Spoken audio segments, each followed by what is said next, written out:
You're listening to the Sports Scramble podcast, where four friends serve up a weekly plate of sports with a side of SEC bias. Now, here are your hosts, Chet, Jacob, Wade, and Tyler.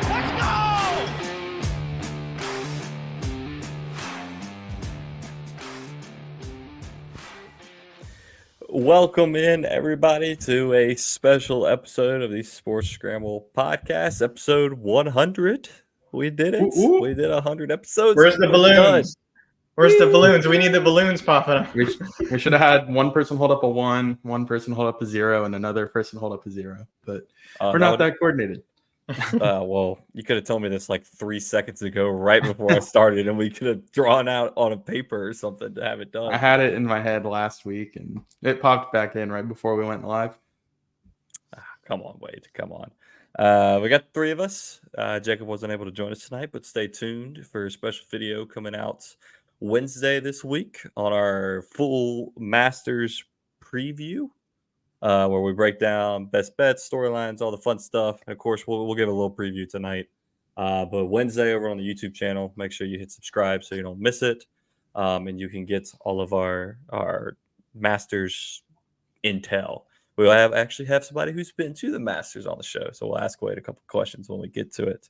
But other big news, special shout out to Chew, loyal listener Chew, had his first child. We now have a listener under 2 weeks old that's listening to the show. Potentially. Youngest listener and first listener to have a kid. So hey, just in time for episode 100. Just in time for the eclipse. So we got the eclipse that happened today. New life brought into the world. Got to see the fancy eclipse. I know y'all didn't really you weren't into full totality, but I gotta say it was pretty cool because I'm in 100% coverage zone, and I was sitting outside. It was kind of just an excuse to throw my computer on busy mode and walk outside. And I was laying down in the yard, had my protective glasses on, which I did look at it without the glasses a little bit. Don't do Chet's that. Now blind. Yeah. And I was sitting there, I was like, oh, man, this is pretty cool, but I wouldn't travel like across. Like I knew people that were flying from like California and New York and all that stuff to see it. I was like, could have rented your house like it was the Masters. Honestly, there were some people around town that were doing that, and they were making a lot of money. So, renting out like a room or something for the day. And so I'm laying in the yard. I'm like, oh, this is cool. Dogs are outside, not really knowing what's going on. And as it gets closer, it starts to get a little darker. And I was like, oh, well, man, it's not pitch black. And like there was still like a sliver of sun and it was still light out. I was like, dang, the sun's pretty bright. And then as soon as like total coverage, it just was like dark. I was like, whoa, that's actually pretty cool. Like it was just like a darkness fell over the area. Street lights came on, people's like porch lights flipped on. I was like, oh, wow. And you look up and you could see like the outer ring of the sun and the moon in the middle. And I was like, oh, okay, this is actually pretty neat. Wouldn't travel across the country to see it and spend a bunch of money, but I'll walk into my backyard and check out the eclipse. Why not? Hey, that one reporter on the Weather Channel, she was pretty excited. Oh, my gosh. So she was in Fredericksburg, which is about 2.5 hours west of where I'm at. So it was still in that path of totality, and she lost her mind when the sun and also super windy. So I think it was more like they got the good camera shot because you could see it, or not windy, cloudy. So that was kind of iffy. How was it where y'all were at in Louisiana? I mean, it was cloudy and raining, so you couldn't really see much. I mean, you could see like the effect of it. Like it was getting like dark, not as dark as you were since you were in the totality of the solar eclipse cone. But we were only in like 30% or 40% of it. But I saw it was cool. The Cleveland Guardians were about to get ready for a game. And it was 3 o'clock in the afternoon, which is complete darkness. So it's definitely cool. It's this cool science feature that we get, every 40 years because the next one's not till 2078. We'll 20 see if years, we're lucky enough 20. If we're still here. I think it's in 20 years. 2044 is when the next 2045. This is solar eclipse, lunar eclipse. I think. Well, the next solar eclipse is 2078. Yes. So this full totality thing happening in 20 years. I saw the Masters. Of course, they have like practice rounds and stuff. and it was dark there. They were handing out, those are the cool glasses to get, the Eclipse glasses with the Masters logos. If you have anything with that that's like a Masters collector's logo, item. Hey, you I can had sell Sonic that thing ones, on man. eBay for probably $1,000. Wait, you got some Sonic Eclipse glasses? I was trusting my eyesight with the Sonic tater tot glasses. They did a special. Snagged some this morning. Got to buy the Eclipse Shake. It's pretty good on its own right, but it comes with the glasses. But like Tyler, I didn't get to put it to work because it was storming and I couldn't tell if it was the eclipse or just a impeding thunderstorm. But it was cool because I was downtown, 7 stories up in the air, and all the automatic lights just like came on, all the street lights and stuff, and then they went off like 10 minutes later. So got the idea of it, but it was really cool to see stuff out your way. I have some relatives in the San Antonio area. They got to see it. So it's a cool day for us Americans to experience. You know what's kind of crazy? They predicted, like, or not predicted, had it down the exact time that like the moon was going to cover the sun and like all these different areas and the exact day. But they can't tell if it's going to rain for sure or not on a given Wednesday, which it's raining right now. I can tell you that. It was supposed to rain all day, and it just started. It held off for you. Yeah, so that's just kind of wild with science, and weather and meteorology, and being able to line that stuff up. But they can tell us the exact day in 2044 when it's going to happen again. So, but needless to say, it was cool to see. I think you could solve that one, Chet, with your 3 physics courses. Yeah, honestly, knock a little rust off. Yeah, I don't remember any of the physics, but I'm sure we could figure it out if you gave us a little bit of time. But big game tonight. That's why we're doing the show a little early. Men's national championship, UConn versus Purdue. We had the women's yesterday, where South Carolina finished off a undefeated season, takes down Iowa. It was close there for a while, and South Carolina pulled away in the wind. I guess, cool to see South Carolina is 36-0, 37-0. I don't remember what the final number was. 38-0. Caitlin Clark's time in college basketball is over with. She's potentially moving on to the WNBA, or at least it's declared for it. But then you got Ice Cube offering her $5 million to play in the Big Three. If you're Caitlin Clark, what are you doing? They have to let her do both. Like, this is such they can. The seasons don't line up at all. Like I think they can. Injuries or whatever, like if they restrict that just kills the popularity of the sport, because she could make more money in one weekend than she would in her entire career, at least in terms of salary. But I think it's just so crazy, like how much of a foregone conclusion it is that she's going to be the number 1 pick. I saw an ad today for the Phoenix Mercury, who's not even a team that she's going to be playing, but they're the first team that plays the Indiana Fever in the 2024 season. And they're advertising graphics with a silhouette with number 22 on it. Like, they're already buying into that. I know that we know like Caleb Williams is going to go number 1 to the Bears, but there was like, but it's not some debate, Yeah. This is just such a to the salary point. The base salary for the first pick in the WNBA draft is $76,000. That's compared to a million for a professional athlete of her caliber. Yeah. If I'm her, I'm 100% taking the Big Three, because isn't it just 3-on-3 basketball? Yeah, she could just shoot threes. She doesn't have to get physical and have I think that's what people worry about. Oh, she's playing with a guy. What if they like hurt her? I mean, but they're all like semi-pro players. It's not like LeBron's out there. And nobody's going to go out there and try to deck her like on purpose. I mean, because that would be good for their league. When's the last time you watched a Big Three basketball game? Right? Like, that would bring popularity. I haven't watched a single WNBA game either. So, well, I know. But I just think it would be good for their league too if they were to work something out like that. I think you absolutely have to allow her to do both if she wants to do it. But she also is pretty serious and might, money aside, just want to devote her career to the WNBA. And I think it's a league that probably will see a popularity increase. We weren't talking about college basketball at the women's level 5 years ago. So now you got a lot of talent there. So who knows? I think, a lot of her NIL deals, the same with like Angel Reese. A lot of their NIL deals will transfer into national endorsements because, I mean, the majority of them, like Caitlin Clark's with Gatorade, Angel Reese's with Mercedes, they're not local deals. They're national endorsements. So you could see that transfer over to kind of supplement the salary that they're making. But I think it would be cool if they let her play in the Big Three just to kind of see how her game matches up in that aspect. But Hell, put her on the Olympic team for the men's. shit, they could use it. I mean, the performance the past couple of years has been embarrassing from the men's side. But I think they're all planning on teaming back up and like making one last run with LeBron and like Booker and KD and all of them. I think they're all trying to make one last. And we have 3v3 basketball in the Olympics this summer too, which is smaller. I think it's half court. Yeah, and it's very popular internationally. But the U.S. is going to make a run at it with a few former college players, including Canyon Barry, who shoots the granny shot free throw, or used to at one point for the College of Charleston. Okay.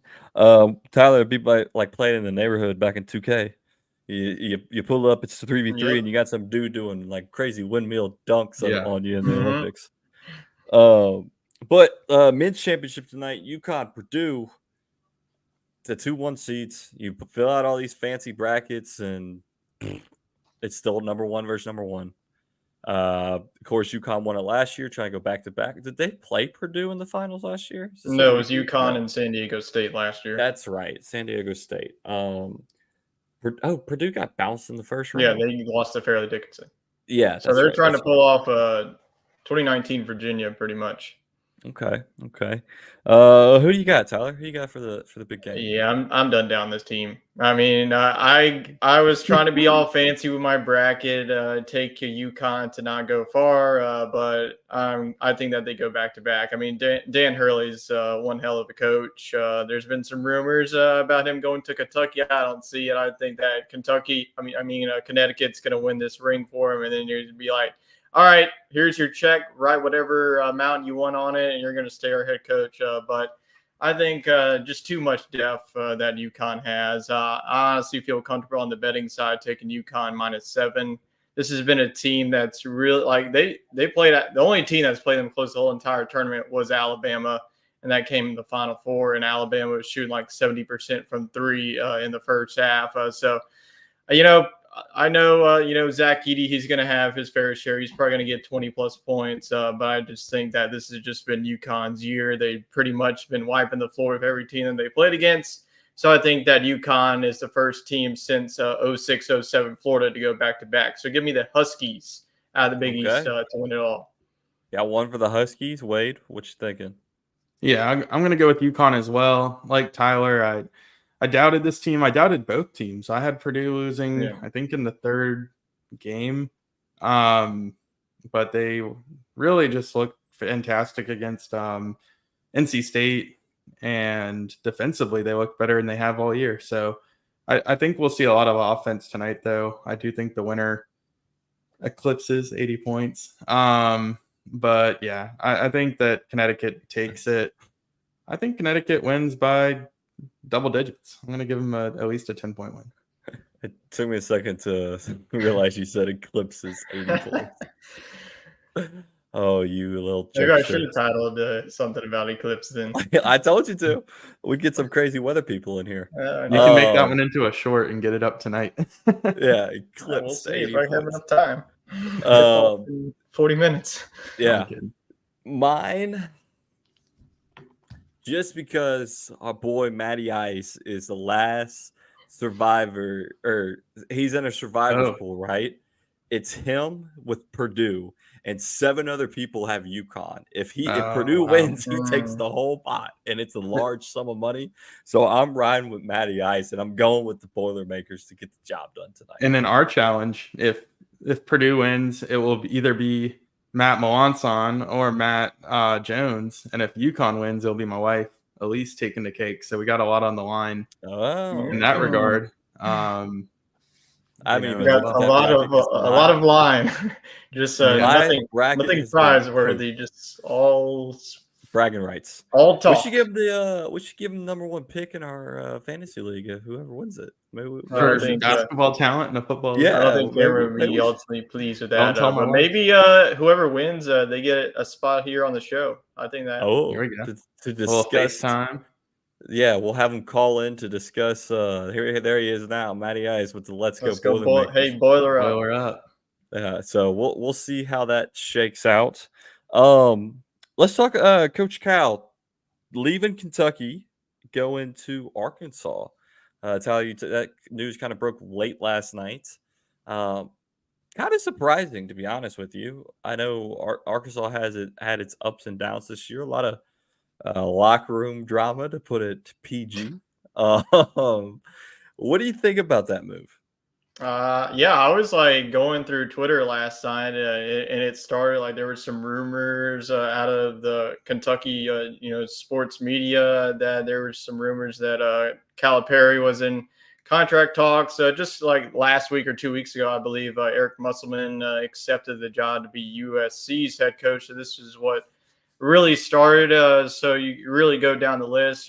Scott Drew, he stayed at Baylor for now. We'll see if he moves on to Kentucky. And then you saw, them go after Chris Beard, who's the Ole Miss guy, head coach. Beard ultimately stayed at Ole Miss. Coach Calipari, he's close to some boosters. Tyson Chicken is one of I think Jerry Jones, another one. Yeah, Jerry Jones. I mean, Arkansas has got all the money, and their basketball program heading into the season had a lot of expectations. They were a preseason top 10 team, but fell very short. They didn't even make some locker room drama.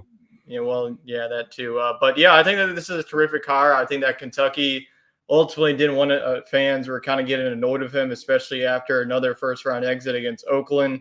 So I think it was just ultimately time for him. I mean, 15 seasons at Kentucky, he made it to 6 Final Fours, won a couple of national championships, had a lot of NBA talent, a lot of first-round talent. So I think that he's definitely going to use the transfer portal. Maybe we'll see a lot of recruits that were going to Kentucky go with John Calipari, move him.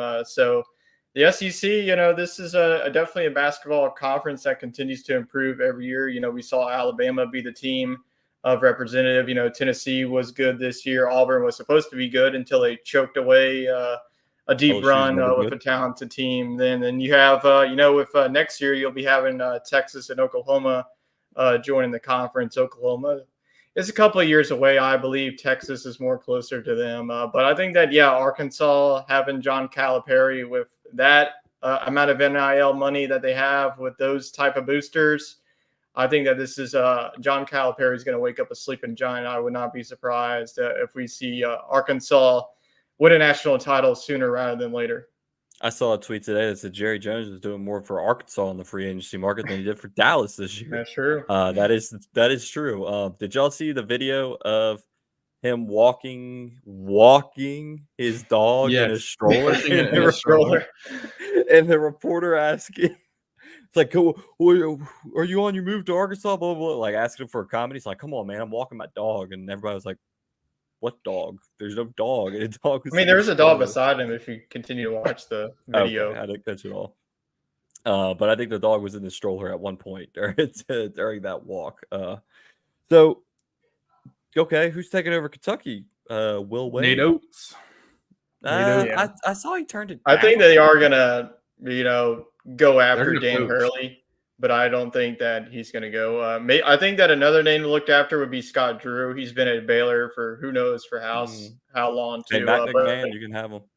Oh, no, they're not going to go after him. I think that, I agree with Wade. I think that Nate Oates definitely makes sense. At a program like Alabama that's more, everybody looks at them as a football powerhouse. He made it to the Final Four. I think that he definitely knows how to recruit. They definitely got some 5-star talent. Even in the transfer portal, he's been working in the transfer portal, especially getting Mark Sears coming from Ohio, the North Dakota State center that they got this past year. He did well throughout the tournament. So if they stay inside the conference, man, that would just be something. Because you would have Arkansas closed and then Kentucky closed, and obviously you would have Alabama open. Who knows who would go there? Maybe that's when you get to Will Wade's situation, which would definitely be not a great scenario if you're a purple and gold fan. But yeah, I think that Nate Host definitely makes sense. But if you want a big name hire, I think that Kentucky's going to give everything that they got for Dan Hurley. And if he says no, maybe they go after Scott Drew. I think a funny thing is you go to your old roots and hire Rick Pitino. I think that would just I don't. They're probably not going to do it, but that would just be hilarious to go back to the guy that started off this dynasty run. Well, obviously, before Rupp did. Let him finish out his coaching career at Kentucky. Yep. What about Mark McDermott from Creighton? You know, another guy that's dominated the mid-major level like Calipari did at Memphis. Do you go that route if you strike out on a big guy? But I think they'll throw the bag. Kentucky's going to go for a big guy. They're not going to settle for McDermott. You know, it's kind of interesting to see like the coaches swap teams within the SEC. You don't really see that in many other sports. If it's like the big fish, like if the LSU football job or the Alabama football job opens up, Georgia now, you could go. But you don't see like this would be equivalent. Well, this would be equivalent to Nick Saban leaving Alabama to go coach at. I guess you can't. Well, like when Nick Saban left this year, we didn't see Kirby Smart go there, but that was because Kirby Smart was coming off not a national championship this year, but a run. A lot of people expected him to take that Alabama job if maybe, let's say, Georgia won one championship and didn't have a championship roster ready to go next year. True. But yeah, you're right. I mean, it is unusual to see a guy go from a top SEC program to not a bad SEC program, but Arkansas is mid. You know, they were in the bottom of the conference. I wouldn't even say they're mid. I think that they're a rising program. They're not like an elite program like what Kentucky is. But honestly, you can't even call like Kentucky a pretty good program because the last couple of years they've had early round exits. Like they haven't been to the Sweet 16 since 2019. And that's why I don't think that just because you hire Calipari that Arkansas is going to be a championship contender. I think they're going to make the tournament every year. I think that's the bare minimum expectation. I think they'll be relevant. But that's a lot of money to put into, a guy that frankly doesn't close. But I think that Calipari wanted to change the scenery, and I think Arkansas, this is as big of a hire as they could possibly get at any sport. I think they would be quite all right trading some football money for some basketball success. Maybe it's more obtainable. But yeah, there's a lot of money that Arkansas has from boosters. Northwest Arkansas is a really pretty place to retire if you're Calipari. So it makes a lot of sense for him to go up there. Don't they have all the Walmart money too? Is that Arkansas? Walmart's from there, Tyson's there, a bunch of tech companies. Jerry Jones, they got cash. But I mean, heck, those NIL a bunch of lake houses from Lexington to Fayetteville. What a move! I would rather live in Fayetteville. So I think it was just the right time too. The fans were just getting fed up in Lexington, and I think that Calipari's like, all right, screw you guys, we're going to Arkansas, and then we're going to kick your butts over here. I like that. I'll be interested to see what Kentucky does, but I think it should be expected that's going to be a big time name. They're not going to settle for a bunch of nobodies. True.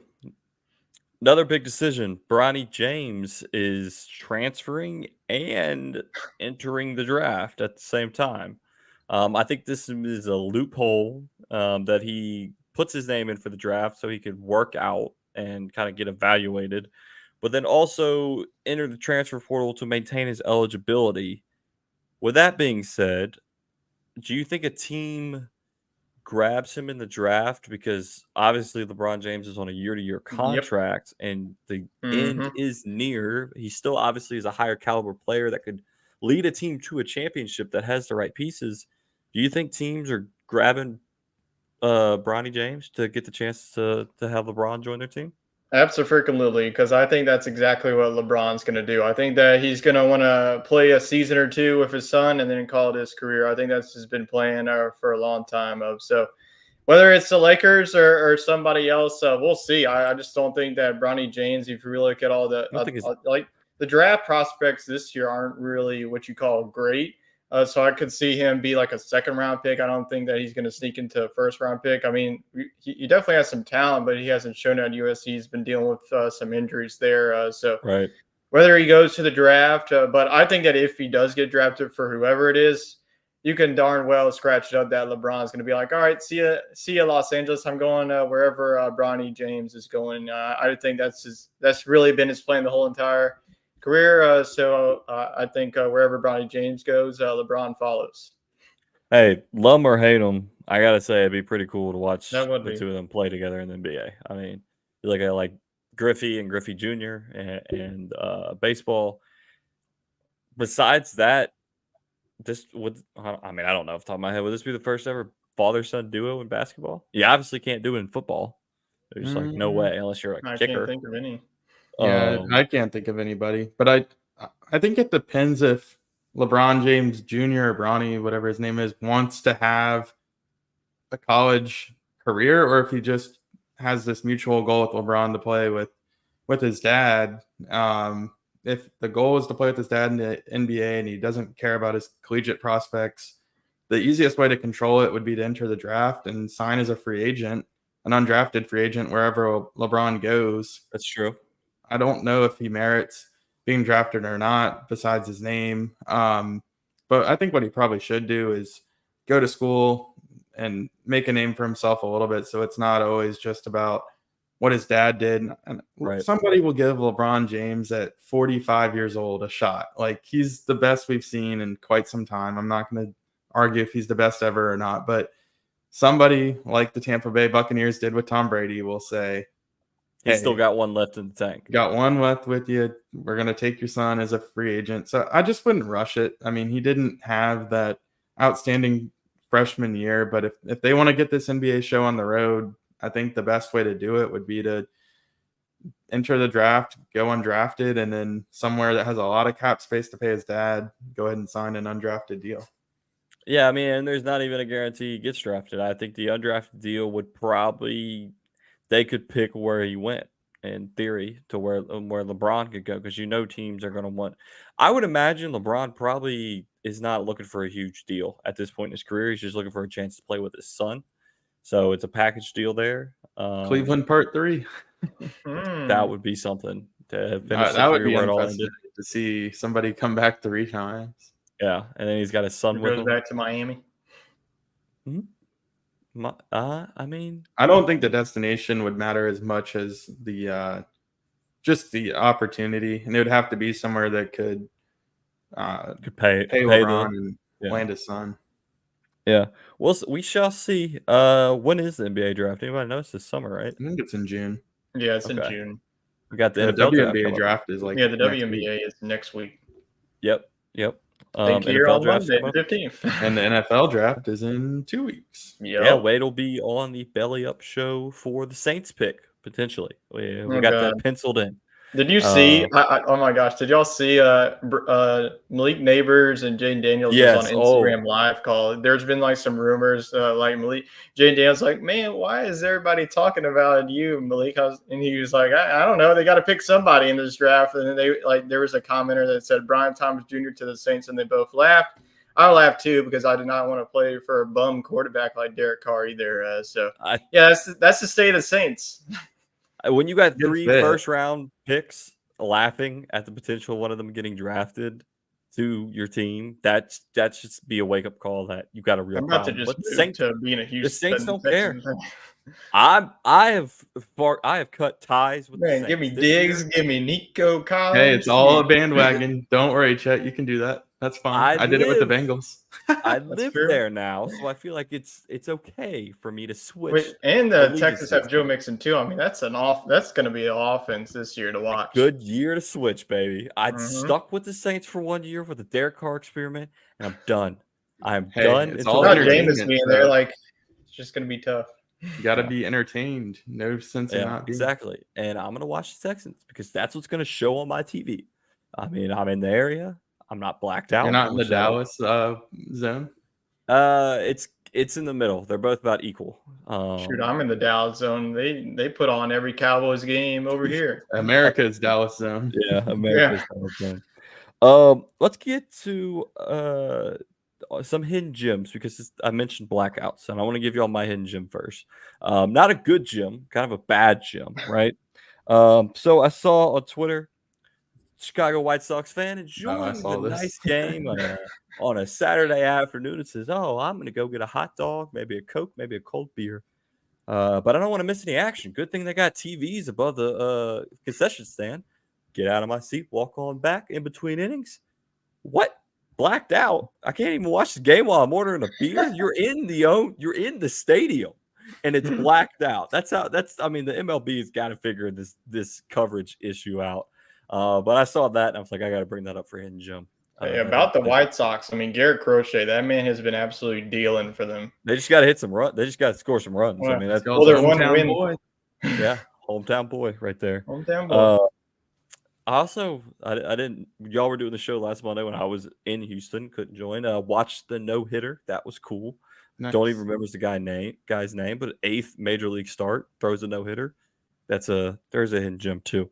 Tyler, what do you got for us? All right. Well, this is what I was working on last year with the Pelicans, and I noticed this on Twitter. This was absolutely insane what happened. But Will Rhodes stepped up onto the court doing a trick shot generator challenge, and what the challenge is you have to bounce. You have to do a bounce it into the basket pretty much, and you have 24 seconds. It's pretty much like a 24-second shot clock challenge. If you make it in, you get so he has to bounce it off the court and bounce it in. Yes, you bounce it off the like court. Either somebody didn't like explain it to him. Explain it to him, or he just didn't understand what the heck was going on. But it was like originally like he was shooting free throws, and the MC guy Theo. He was pretty much telling him you have to bounce it into the basket, and he was like bouncing it, like he was like bouncing it. Yeah, he was dribbling it, doing like a bounce, and then he was shooting it, and then they pretty much gave him another chance. He didn't make it, but a couple of days later, he didn't make any of them. Yeah, he didn't make any of them. He made like one free throw, which was pretty embarrassing. But honestly, in front of that many people, I would probably do the same. But a couple of days later, they brought him back for the same challenge, and he made it on the last second to win the challenge. So, hey, that was just insane. It kind of reminded me what I was doing last year. So who knows what happened? But honestly, to give him a second chance, that's pretty cool by the Pels to do that. You talk about having all those people watch you shoot a free throw. Remember when we went to the Pelicans game, Tyler, our boy Anthony stepped on court, drained a 3-pointer from the baseline. So, it's not as hard as it looks. We almost got kicked out by security. If he would have missed, we might have been escorted out of the stadium. But he drained it. Yeah, since he drained it, they're like, all right, sit down. But that was pretty valid. Yeah. All right, Wade, what do you got? I'll throw it back over to MLB. My hidden gem kind of ties into the eclipse and the wacky weather front that's coming through. But the Pittsburgh Pirates and the Baltimore Orioles played a snow game on Friday.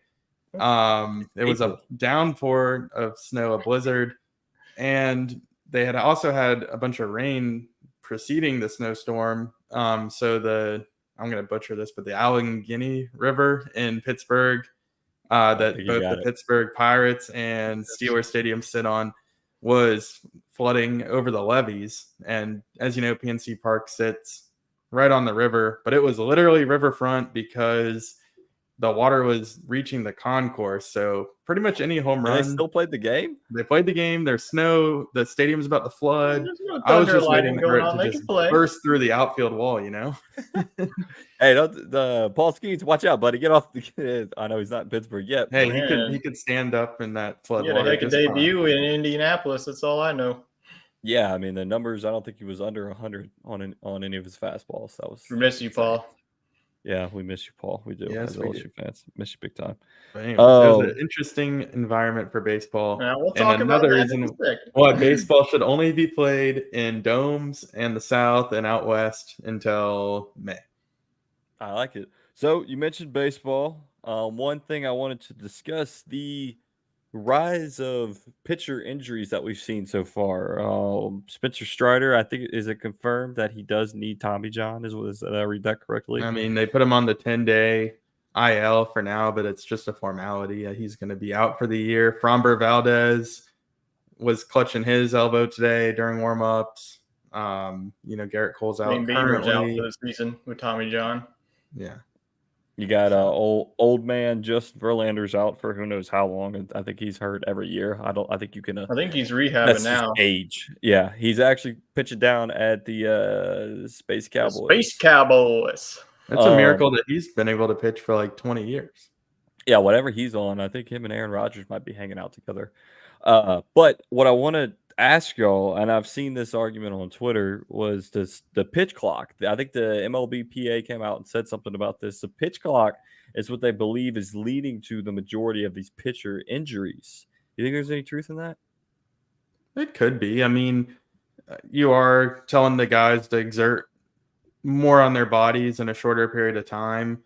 But I think what's more of the issue, is that there's probably too many games in the season and you could spread out the starts a little bit, go to like a 7-man rotation. And 2, I think there's just been such emphasis on stuff, your velocity and drop rates, spin rates. I think guys are trying different grips. It's already not a natural motion, to throw that fast overhand. And then you do things with your arm slot and your grips and stuff. I just think that it's just accelerating the wear and tear on the pitchers, and they're going max effort all the time.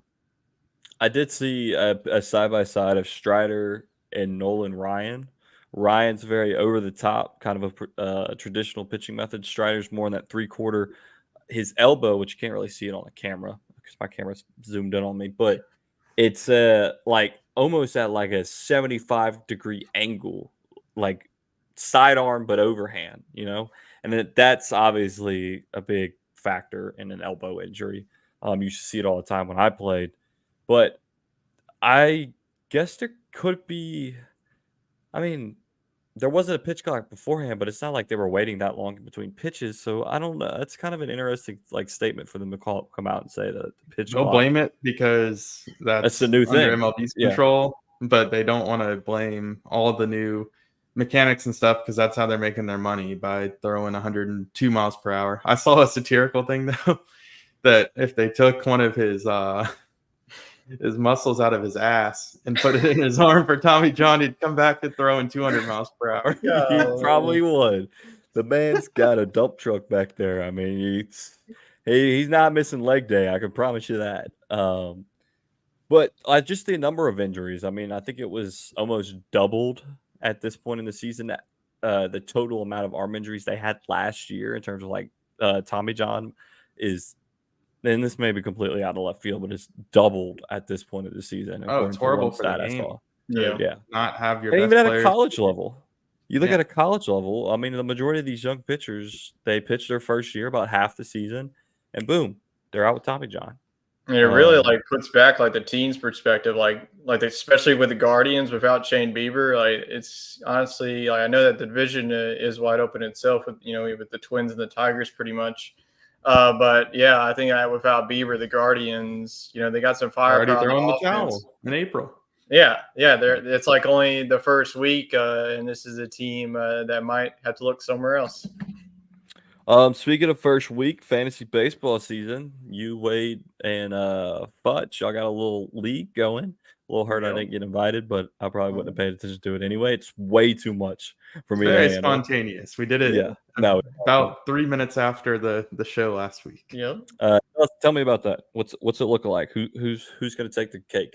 It's head-to-head weekly points or weekly stat categories. So you got to have a pretty balanced team.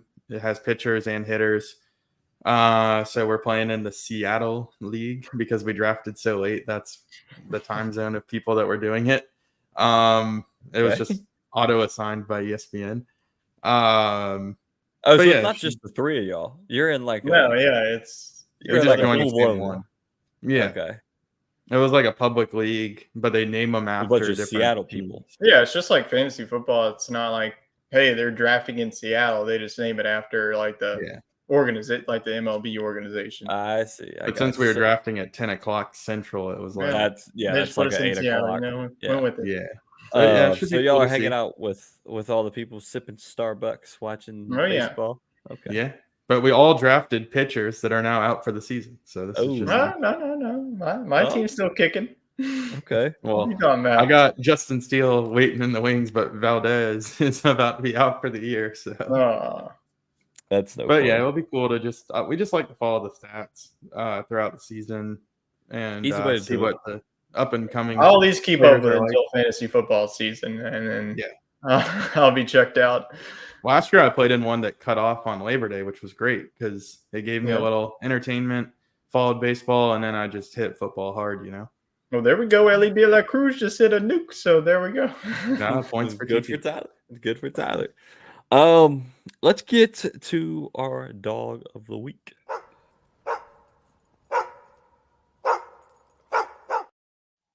Everyone's favorite segment. Who got that dog in them? Who wants to start? Who we got? What do we got? Tyler, take it. All right, I'll go with the Lady Gamecock freshman coming off of the bench, and she had herself a day against the Iowa Hawkeyes. Tessa Johnson scored 19 points, 3 from 6 from 3-point, and had 4 rebounds and 1 assist. So, yeah, congratulations to the South Carolina Gamecocks, first undefeated team to win it all since 2016 UConn. They definitely showed in game number 1. They played in Paris against Notre Dame, and they put a whooping on Notre Dame. It was like 100 to 70, something like that. I knew then from there, this is going to be a scary and loaded team. And they had some games where they struggled. The Tennessee SEC tournament, they could have lost that one. So I think this is a team definitely deserved. But I'd love to see Caitlin Clark go out on top. But South Carolina, congratulations, defending off undefeated season. But Tessa Johnson, the freshman, especially playing this good in a national championship game, you got to get the dog in her. I like it. Wade, what you got for us? I'll throw it to the men's side. I'll give it to Zach Edey. I mean, it could be a mega dog of the week if they win tonight, pull up the upset. But I just think he's getting a lot of criticism. I understand that maybe he doesn't get some fouls called when he's on defense, that he does get called when he's on offense, but just because you have size doesn't mean that you dominate. 300 pounds. He's a big old dude. Yeah, we're going up against another big old dude with Donovan Clingan, so I don't think he's going to be able to get all those fouls anymore. Yeah, it's going to be interesting how he matches the physicality of UConn, but to average over 25 points, I mean, I saw a graphic today that he's not even the tallest player in college basketball, which was the first takeaway from that graphic, but none of the other 10 people roughly that are 7 foot in college basketball even average 5 points a game. So just because you're tall doesn't mean you're coordinated. So I'm surprised he's not getting more draft hype. I mean, if he's dominating the college level, why isn't he in the running for the number one pick? Is he draft eligible this year? Yeah. That is interesting. They're saying he'll be a first-round pick. I even saw the Pelicans as a destination. Oh, God. But anyways, he's 7'4". He's pretty talented. I'll give him the dog of the week. And Matt Jones probably agrees with that one, huh? Yeah, he does. Zach Edey. There you go. Who got that dog in him? Wade already knows who got that dog in him. Zach Edey. He's ready to make a statement tonight and win Matt his dropping a 40 burger on him. Hey, that was a smooth transition. I didn't even know he was cooking that up. So wait, really? You didn't see the comment? Okay, I like it. Mine is about to transition us into our next topic, but I'm taking us to the Lynx. Valero Texas Open down in San Antonio. Was going to give it to what's his name? Brian or not Brian? DJ Burns. No, Denny McCarthy. Because the man lit up the back nine. Akshay Bhatia had the lead every day, slept on a lead every day. Was up 6 strokes on Sunday, and Denny McCarthy came out of nowhere and birdied 8 of the last 9 holes to force a playoff with on the 18th hole. The man hit a pretty ballsy putt, dropped it, went crazy, and then Akshay comes up, drops one on him. And with his fist bump celebration, he weighs like 120 pounds, soaking wet. Shoulder pops out of place on the celebration. So they force a playoff because McCarthy just played out of his mind. They go to the 18th tee.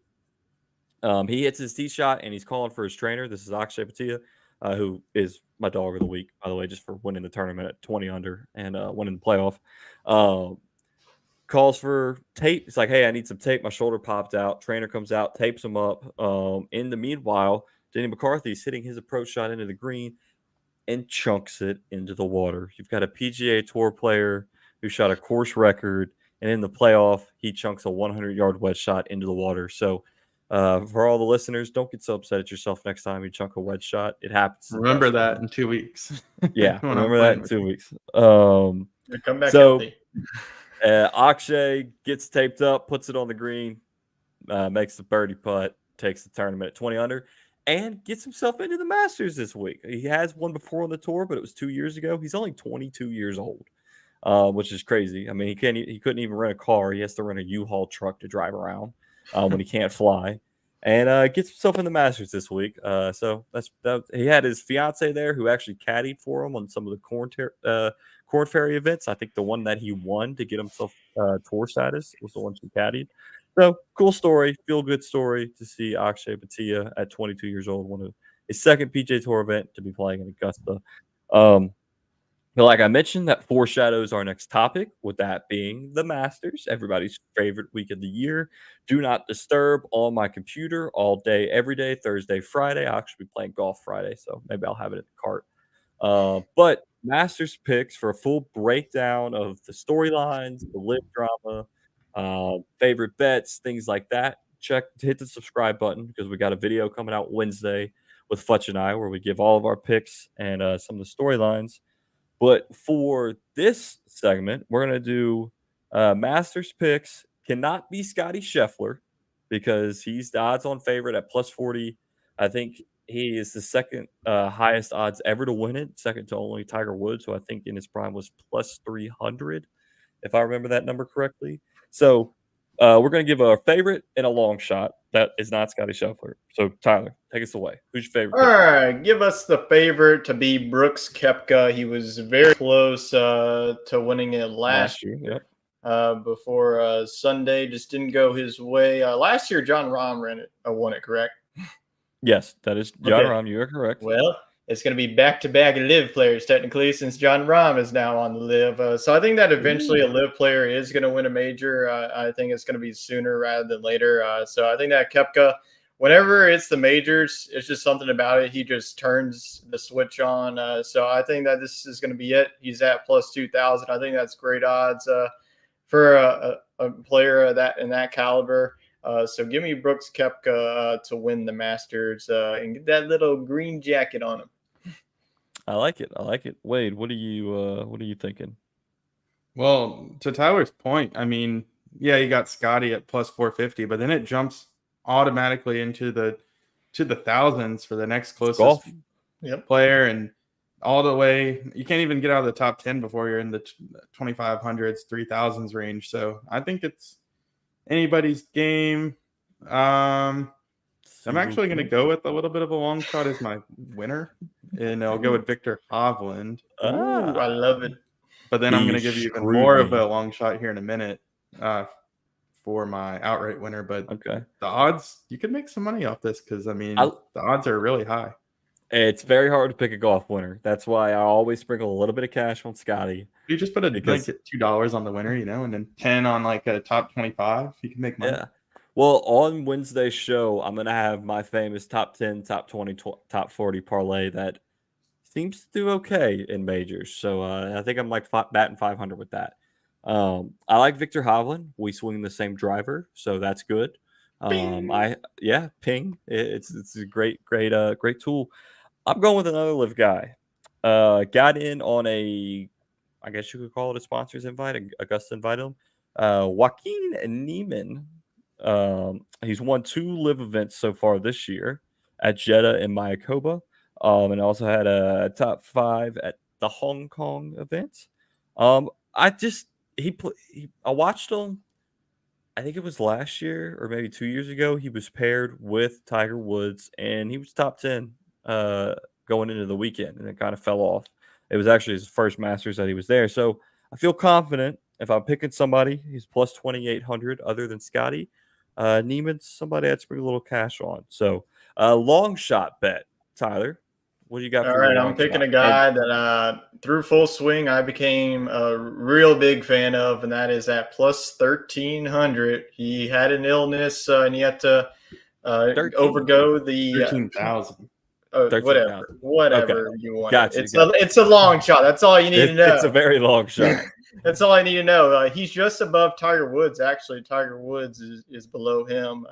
But I'm going to go with Tom Kim. Like I mentioned, he had an illness.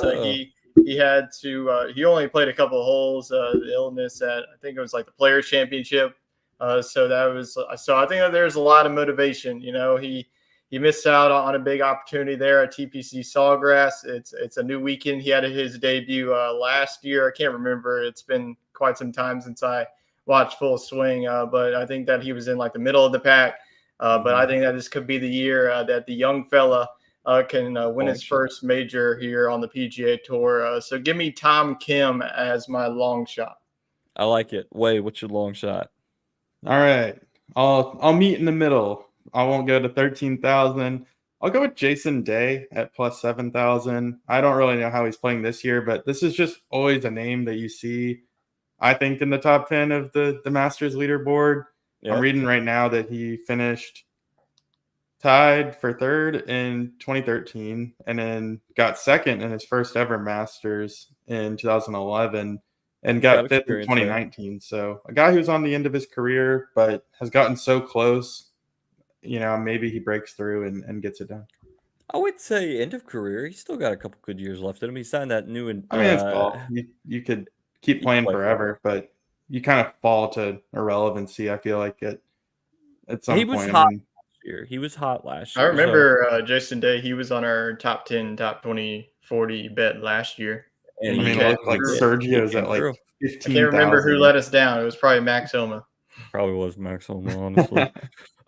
Mine, major winner last year at the British Open, the short stack, bald, lefty guy who takes 45 seconds to hit a ball, Brian Harmon at plus 6,500 to win. The dude lights up majors. He's had a really good showing this season, especially in the elevated events against the big field. Last year, I think he had a top 15 finish at the Masters, if I remember correctly. But I think he's just someone that's always in the hunt.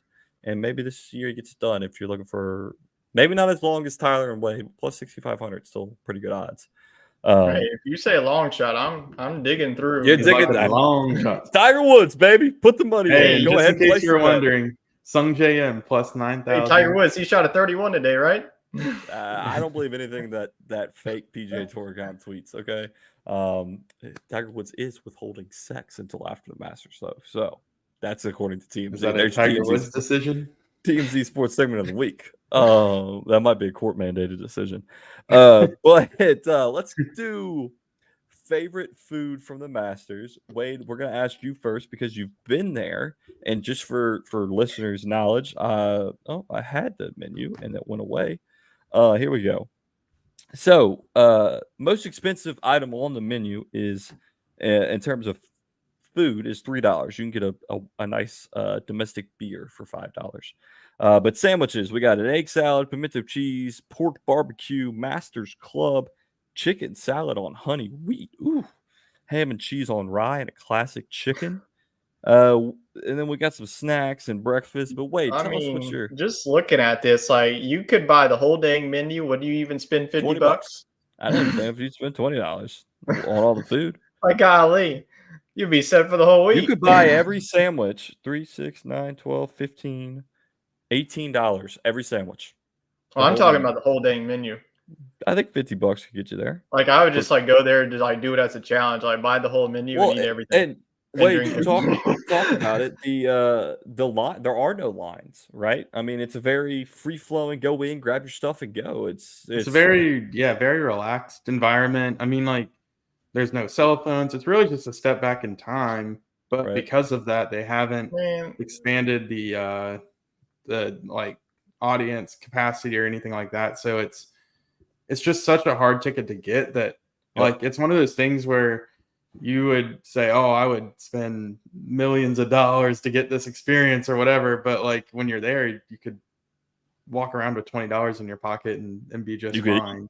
You could eat all day. You would spend a lot of money at the merchandise tent, though. That is true. But even that, I knock on the menu. Where's the freaking turn glizzy at? You gotta have chicken salad. It's sophisticated. Gosh dang it. Come on. I think I'd dominate that chicken salad on honey wheat. I'm a chicken salad guy, so that I am probably too. is the best thing on the menu. I don't think I was a chicken salad guy back in high school. I do remember the peach ice cream Georgia sandwich. peach ice cream Very good. sandwich. That looks, man. Yeah. The See, this is crow's the problem. nest. I went in 2014. I was a junior a sophomore in high school. I had made the Somerville High School golf team, and I got to go with my grandfather. Still got So the I had an tickets flying appreciation around? for golf, and I had an appreciation for what it was, but I didn't realize how rare of an I need to opportunity it experience it was. virtually. And I had $0 to my name, so I didn't buy a ton of merch, and Shoot, I would have the loaded food was up. good, but I had a coworker go last year and called me from a payphone there. Hey, what do you want me to buy you? And I was like, dude, just buy me a hat. I've Buy got me a it. whole I damn have. thing. It still has the tag on it. I have not worn it. First time I'm wearing it is for the show or for the episode on Wednesday. Buy me a whole outfit. I do Yeah. have the replica flag, like the whole flag. Mhm. And now that I got these nice green walls behind me, I think that's That'll going to look go nice. up That'll look really nice. in here. So Yeah, I do have a visor and a hat, but I wish I would have gotten a little bit more. So I have noticed their social media and stuff for the Masters. They're starting. You said old time. While you're there, you obviously take a step back in time, but I think they're playing into what it is now and buying into social media, posting clips and just pictures and things like that. Even from the merchandise, a lot of rope hats this year, a lot of just sayings. Like it's kind of the trend. So that's cool to see. There is a really Can you still cool. only buy it there?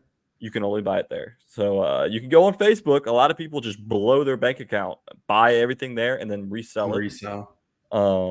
There is a really cool green Masters. It says like Masters tournament. It's a rope hat. It's got the Augusta logo. I really want that. So I got to figure out how to get that. But Tyler, looking at the menu, what would you dominate?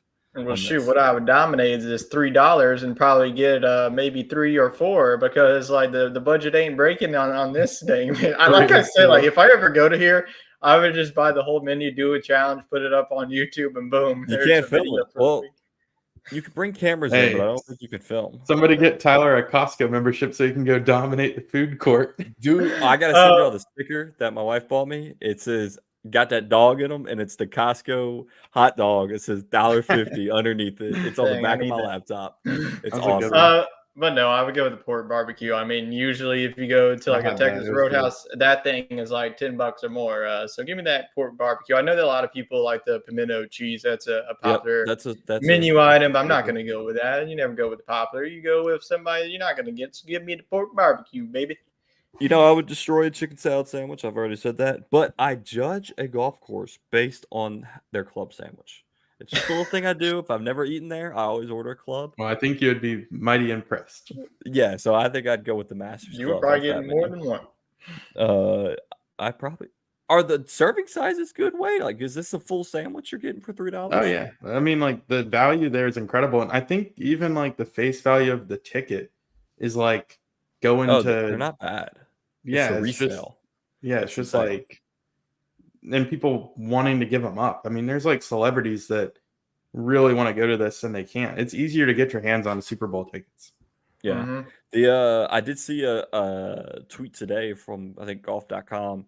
The Goodwill across the street is loaded with Masters gear from previous years. And see, that's the other thing is this thing, like it looks like it's not like a bad area, but it's like you're just driving down the side of the road. And I mean, I know we got some LSU people. It's like you're on like Burbank, and then you just like turn into like a wood line. I think it's behind like a Tuesday morning, okay?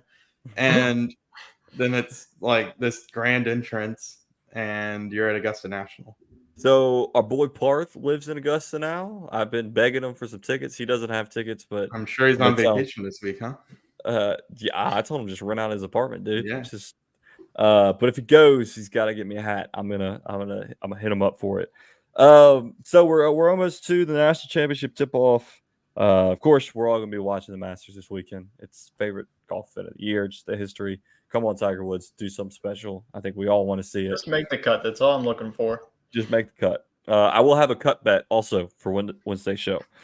So, college baseball. LSU once again drops another series. We don't have to talk about that. For anybody wondering where our Bayou Bengal Bites is, Tyler and I are not doing another episode Boycott until they Bayou win a Bengal series. Bites. So we'll see y'all next season then at this point. Yeah, we are not doing an episode until they win a series. That is what we have decided. And even if they win one, we might not do it because at this point, it's gone. But Missouri comes out of nowhere and sweeps Florida. That's not good for us because we have Missouri as our break in 2 weeks. Ain't no break no more. They came in, swept Florida. Kentucky swept Alabama. Alabama had been on a little bit of a heater. Kentucky's 10-1 now in the SEC. That is impressive. Wake Forest gets back on track, sweeps Virginia Tech. I saw y'all's video last week. They were one of the more disappointing teams to start the season. They responded. LSU didn't. Hey, there you go. You're welcome, Wake. LSU can't help you, though. Yeah, that's rough. Let's talk about this Mississippi State-Georgia issue in Game 2. So I wasn't watching the game, but I followed a little bit of what happened. Looks like they had a runner coming home. Catcher makes a pretty aggressive tag. Was it the Georgia catcher or the state catcher? It was the state catcher. Okay. Makes the tag, gets the out, gets up, kind of says something to him, as he should. It was a nice play. And then proceeds to basically like teabag him. So that crossed the line a little bit. And then benches cleared. There's no fighting, but it took the officials 40 minutes to get it sorted out. That's just to throw the catcher out of the game and go back to playing. I think, Tyler, you said at one point they ejected and suspended every member of Mississippi State's baseball team. Yeah, it was like originally they gave everybody a 4-game suspension, which would have been absolute BS. I mean, what do they do? Just forfeit the next games? Pretty much. You would just have to play a lot of bench players. But they reverted that. The catcher from Mississippi State was only suspended a game. Then like 2 guys. I think it was like the guy that was involved that slid into home and somebody who was on deck, I believe. They only got suspended 1 game. But that would have been brutal because Mississippi State has a midweek matchup against Ole Miss. But yeah, Mississippi State ultimately got the huge victory in Starkville against the Georgia team. So very Mississippi hot State, Georgia team. They're looking pretty darn good in the SEC West. I mean, Arkansas. I mean, they're just going to breeze through to the West. But in the East, I mean, the way that Kentucky's been rolling wouldn't surprise me. Though, I mean, Kentucky might very well be playing to a top 8 national seed, along with Arkansas, Vanderbilt too. Wouldn't be surprised if they get a top 8 seed. Florida turning the way down. They're like barely hovering over 500. Florida's weird this year. Florida's really weird this year. They have a good record in SEC play. So I think that Florida, they're still going to be in, but that cannot be said for our boys at LSU. Well, they might not make the whole tournament. They might carry on the curse of the national championship.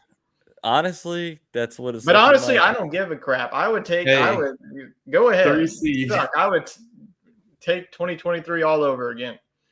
Oh, so we have some interesting comment left here. Is this don't know what that means. Of the solar eclipse? Like Russian. Yeah, I think we got a bot in the chat.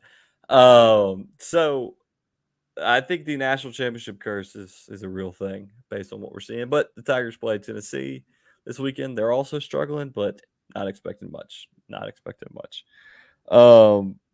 Virginia got the series win over North Carolina, who I believe swept Wake Forest a couple weeks ago. So they did just a week ago. Yep.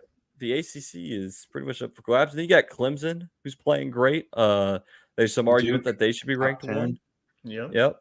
So it's okay. This person's like spamming our chat. There's Russian bot. I don't know what's going on here. Hey, hit the subscribe button. Yeah, hit the subscribe button. Tell your other Russian bots friends to tune in. But that's kind of all I got for us this week, guys. A short, loosey-goosey show to catch the national championship. Anything else? Oh, NASCAR Neil. I almost forgot it. Got an update from NASCAR Neil. He's actually going to be live at a race this weekend at the Texas Motor Speedway. Maybe we tell him to do a little live on the TikTok. Yeah, a little Ask Me Anything NASCAR Neil style. We'll see if he's open for it. So NASCAR was at the Martinsville Paperclip this weekend. Interesting track name.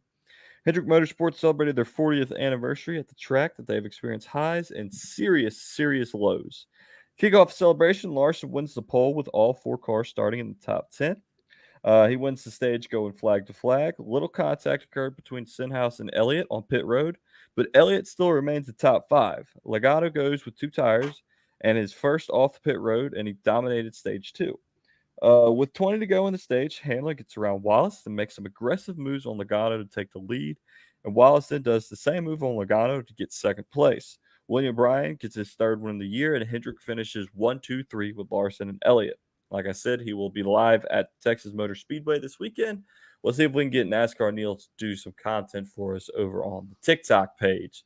Anything else, guys, before we send this one into the stratosphere? Just one more thing. It's just honestly crazy that we've done 100 of these things. I just want to continue to thank everybody. We can continue to grow pretty much day in and day out. So we appreciate everybody tuning in to the lives, tuning into videos, the shorts, whatever. We definitely appreciate that. So if we can grow like this, y'all can too. So if you want to start a pod, definitely do it. It's definitely a lot of fun.